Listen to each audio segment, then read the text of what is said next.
So it's vitally important that we do get these cover crops into the ground. They take up the nitrogen. That nitrogen is then available to the next growing crop, which subsequently should mean that the crop that's in this field next year doesn't need the same amounts of fertiliser applied to it. Hi, I'm Mark Biddulph. I'm an Ag Advisor for Severn Trent Water. My role is effectively to get some positive measures in place within catchments such as this to help water quality.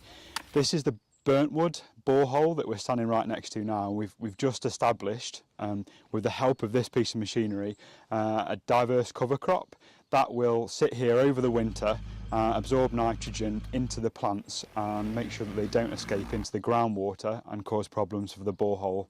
We chose the drone application method really because it's so invasive on the field itself. Besides the fact that we've walked around on this small area, we haven't touched the field at all.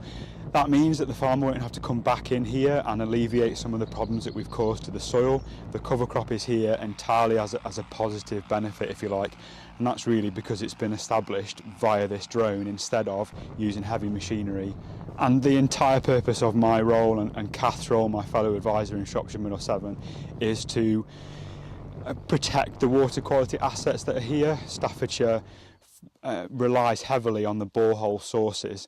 Those borehole sources can be under threat from things like nitrogen, and any of the fertiliser that's been applied to this field to help grow this really valuable crop is going to escape over the winter if there isn't a green living plant to reabsorb it effectively.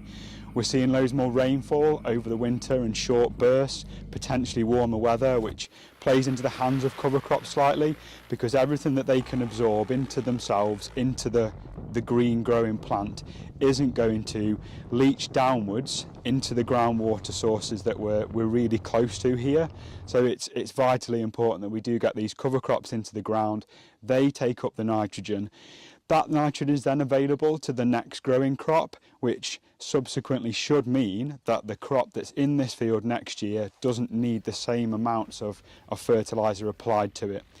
Just breaking that repetitive cycle of more is required, we lose more required by the next crop all the time. So get the cover crops in here, increase the organic matter in the soil, suck up that nitrogen, hopefully keep compaction to a minimum and start off on a really good foot for the next crop that's going to be in this field.